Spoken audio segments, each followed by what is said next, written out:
এখানে বলে যাচ্ছি, এইখানে যে সমস্ত যুবক ভাইয়েরা আছেন সবাই, এটা একটা আন্দোলনের মতো। আমি বলেছি যে কুরবানি এদেশে বিপ্লব ছিল, কুরবানি এদেশে বিদ্রোহের নিশানা ছিল, কুরবানি এই অঞ্চলে মুসলমানদের প্রতীক ছিল। সেই প্রতীককে টিকিয়ে রাখতে আমি আপনাদেরকে বলবো যে যারা এখানে যুবক আছেন সবাই কুরবানি করার ছবি ফেসবুকে পোস্ট দিবেন। ওই যখন আপনি গরু জবাই করেছেন, যখন ওই জবাই করা গরুর ছবি পোস্ট দিবেন। আপনি যখন যেই মুহূর্তে জবাই করেছেন ওই জবাই করার ভিডিও পোস্ট দিবেন। এটা একটা বিদ্রোহের মতো, এটা একটা আন্দোলনের মতো। এই সংস্কৃতিকে বাঁচিয়ে রাখতে হবে, এই সংস্কৃতিকে টিকিয়ে রাখতে হবে। কোনো বিরোধীর কথাই ফেসবুকের পোস্ট ডিলিট করা যাবে না। মনে করতে হবে এটা একটা আন্দোলন, মনে করতে হবে এটা সংস্কৃতি বাঁচানোর লড়াই। এখানে আরো একটা কথা আপনাদেরকে বলে রাখি, ঈদ কেন্দ্রিক সমস্যা হচ্ছে যে আমরা ঈদকে কেন্দ্র করে কোনো সঠিক আনন্দ উল্লাসের ব্যবস্থা করি না। ঈদকে কেন্দ্র করে বেশি বেশি আয়োজন হতে হবে। আপনি যদি ঈদকে কেন্দ্র করে আয়োজন না করেন তাহলে আপনার ছেলেটা তো নসিমন ভাড়া করে সাউন্ড বক্স নিয়ে গান বাজিয়ে রাস্তায় ঘুরবে। আপনারা তো এখানে অনেক গ্রামের মানুষ আছেন, এই ঈদকে কেন্দ্র করে আপনার গ্রামের আয়োজন কি? আপনি যদি মনে করেন যে আপনার ছেলেটাকে পটকা ফুটাতে দিবেন না, আপনি যদি মনে করেন আপনার ছেলেটাকে জোরে গান বাজনা বাজাতে দিবেন না, তাহলে তার বিপরীতে আপনি তাকে কি দিচ্ছেন? কিছু দিয়েছেন আপনি তাকে তার বিপরীতে? মানুষ সারাদিন ঘরে বসে থাকবে না, আজকে কুরবানি করবে সারাদিন, ও আগামীকাল ঘুরতে বের হতে চাইবে, গান বাজনা বাজাতে চাইবে, তাকে আপনি কি দিবেন? তো ঈদকে কেন্দ্র করে আনন্দ উল্লাস এবং ফুর্তি ব্যবস্থা করতে হবে। বিভিন্ন ধরনের গ্রাম্য খেলার আয়োজন করতে হবে, বিভিন্ন ধরনের প্রতিযোগিতার ব্যবস্থা করতে হবে, যেখানে নারীদের আলাদা ব্যবস্থা থাকবে, পুরুষদের আলাদা ব্যবস্থা থাকবে, যুবক যুবতীদের আলাদা আলাদা ব্যবস্থা থাকবে। ঈদকে কেন্দ্র করে বিশাল আয়োজন হতে হবে, এত বড় আয়োজন হতে হবে যে আপনার সন্তান অন্য কোনো সংস্কৃতির দিকে, অন্য কোনো ভুল পথের দিকে পায়ে বাড়াবে না। এইটা হতে হবে। আমাদের দেশে এটা হয়েছে যে দীর্ঘদিন যাবৎ আমরা ঈদকে কেন্দ্র করে কোনো আয়োজন করতে পারিনি। ঈদকে কেন্দ্র করে সকল আয়োজন কাদের কাছে? সকল আয়োজন হচ্ছে বেধর্মীদের কাছে। সকল আয়োজন বেধর্মীরা করে, আমরা ঈদকে কেন্দ্র করে কোনো আয়োজন করি না। কিন্তু আমাদের উৎসব, ঈদের আগে ঈদ যে উৎসব তার একটা কথা বলি। রাসূল সাল্লাল্লাহু আলাইহি ওয়াসাল্লাম যখন মদিনায় গেলেন, তো উনি মদিনায় গিয়ে দেখলেন যে মানুষেরা দুইটা দিনে আনন্দ করে, খেলাধুলা করে, বিভিন্ন ধরনের খেলাধুলার আয়োজন করতেছে। তখন রাসূল সাল্লাল্লাহু আলাইহি ওয়াসাল্লাম কি বললেন?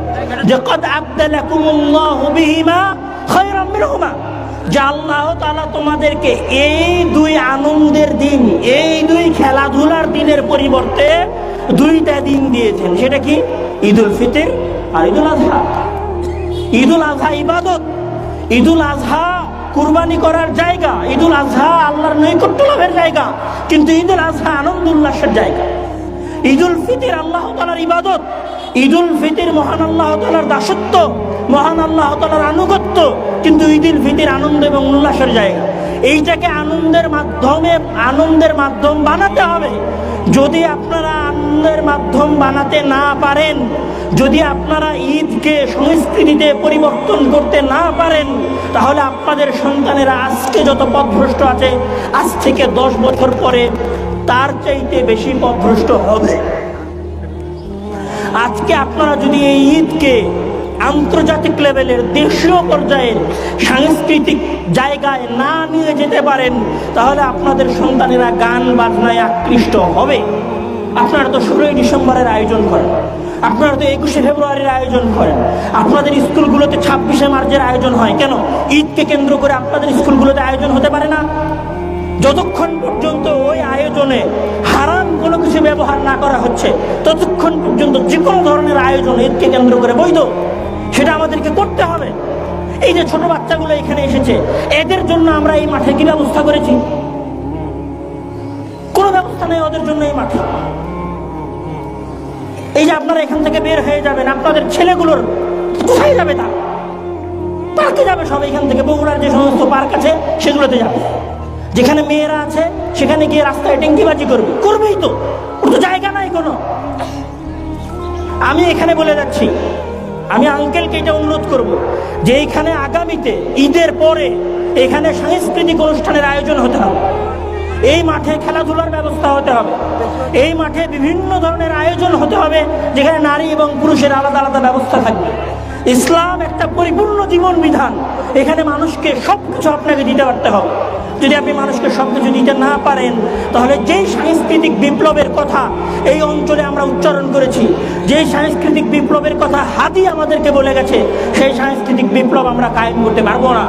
আমাদের সন্তানেরা আমাদের ঘর থেকে বের হওয়ার পরে পথভ্রষ্ট হয়ে যাবে।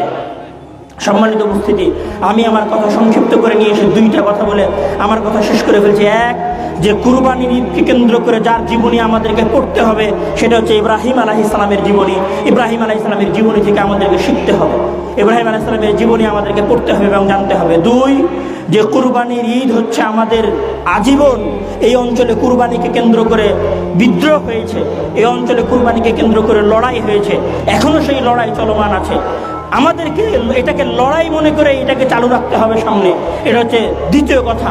আর তৃতীয় কথা হচ্ছে, আমি এই মজলিসে উপস্থিত এই ঈদের সালাতে আসা প্রত্যেক যুবককে উদ্দেশ্য করে বলবো যে আপনারা প্ল্যান নেন, যদি এই ঈদে না পারেন তাহলে আগামী ঈদে প্রত্যেকের এলাকায় ঈদকে কেন্দ্র করে বৈধ আয়োজনের ব্যবস্থা করতে হবে। এটা আমি আপনাদেরকে বলে গেলাম। আপনারা অবশ্যই ঈদকে কেন্দ্র করে বৈধ আয়োজনের ব্যবস্থা করবেন, যেন আপনাদের সন্তানেরা গান বাজনার প্রতি আকৃষ্ট না হয়। মহান আল্লাহ তাআলা আমাদেরকে ঈদের